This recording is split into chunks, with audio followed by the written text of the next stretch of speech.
Não Se Mexa chegou na Netflix prometendo deixar o público angustiado com uma história tensa por natureza.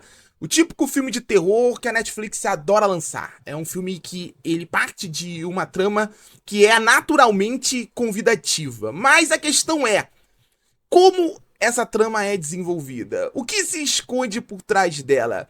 Esse é um filme que funciona além da sua premissa? Descubra no vídeo de hoje.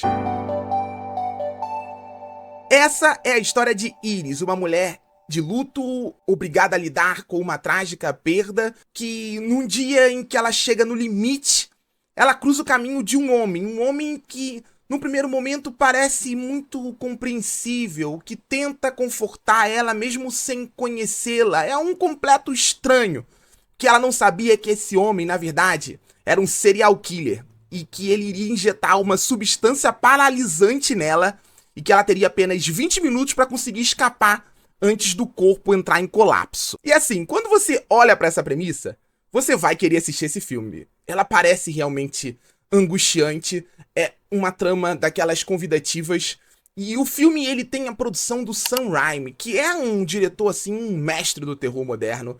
É o cara que assinou a trilogia Evil Dead, é o cara que dirigiu o maravilhoso Arraste-me para o Inferno, é um diretor absolutamente comprometido com o terror, com as peculiaridades do cinema de horror, com a natureza das suas tramas.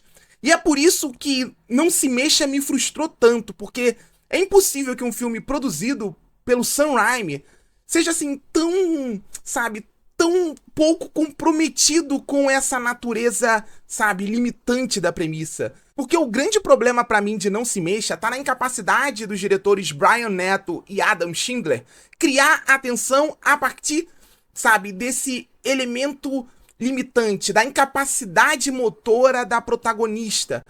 É um filme que ele sugeria ser um grande exercício sensorial. A ideia de você ficar preso num corpo feminino impotente num mundo absolutamente insensível a essa presença era promissora, mas os diretores eles não conseguem articular isso em momento algum, seja no aspecto dramático da coisa, e o filme tenta falar sobre dramas íntimos, e daqui a pouco eu vou discutir esse tema também, mas seja principalmente no que diz respeito à natureza do cinema de gênero. Se esse era um filme que prometia enervar a partir da impotência e da completa paralisia da protagonista, ele falha completamente nesse ponto. O filme em momento algum nos conecta com a Iris, em momento algum nos permite sentir essa impotência ou sofrimento nessa tentativa de escapar de alguém perverso, alguém perigoso, sabe? O filme, ele trata essa paralisia como uma conveniência narrativa. Ele simplesmente emudece a protagonista, ele simplesmente trava a protagonista, torna ela, sabe, uma passageira da própria história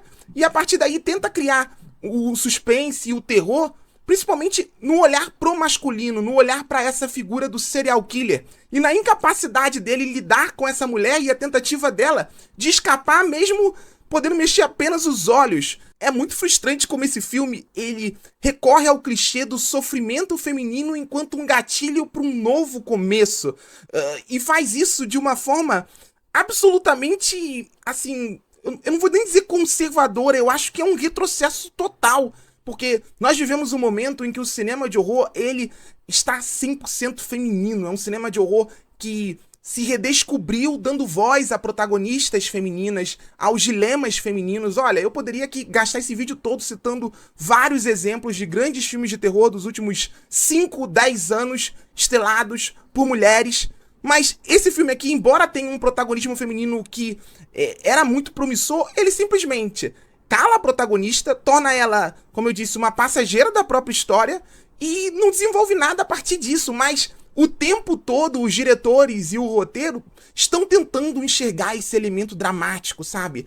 O passado dela é trágico, ela é uma mulher de luto e a personagem ela carrega o sofrimento no olhar, um sofrimento que vai além da situação em si, mas nada aqui é desenvolvido. É uma personagem sem voz dentro da trama e sem voz também fora dela, porque os diretores, na verdade, não conseguem dar uma voz àquela mulher, sabe, impotente. Os olhos dela não falam, o corpo dela não fala.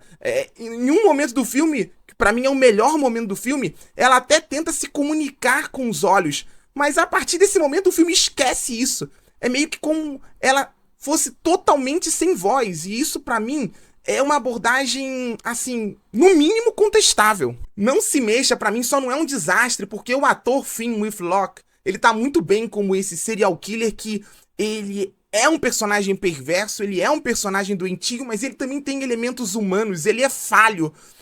O melhor do filme tá aqui, sabe? Como eu disse, na incapacidade dele em lidar com essa mulher que ousa desafiar a paralisia e que tenta escapar de um destino trágico, sabe? Ele consegue, ele parece impulsivo, ele não parece aquele clichê do serial killer comum. Ele é um personagem que, inclusive, quando você vai descobrindo um pouco mais sobre eles, você tem, assim, até uma surpresa ou outra aqui pelo caminho.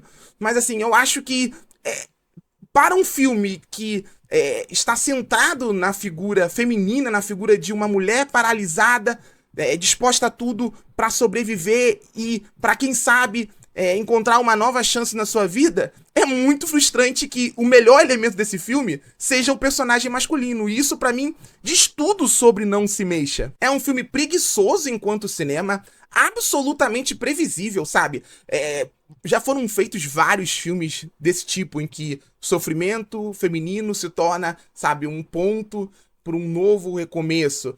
Mas, assim, aqui você, no primeiro minuto do filme, você já antecipa tudo que vai acontecer até o final.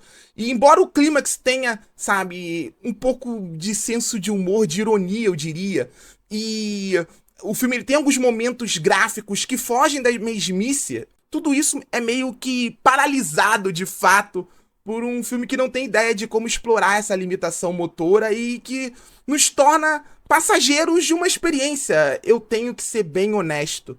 Muito, mas muito meia boca. Aquele filme que termina e você sabe que você vai esquecer minutos depois, porque ele não tem nada de muito relevante, nada de muito cinematográfico, nada de muito angustiante. E aí, o que você achou de Não Se Mexa? Diga nos comentários, não esquece de deixar o like, de compartilhar esse vídeo e de seguir o nosso canal, porque isso me ajuda muito.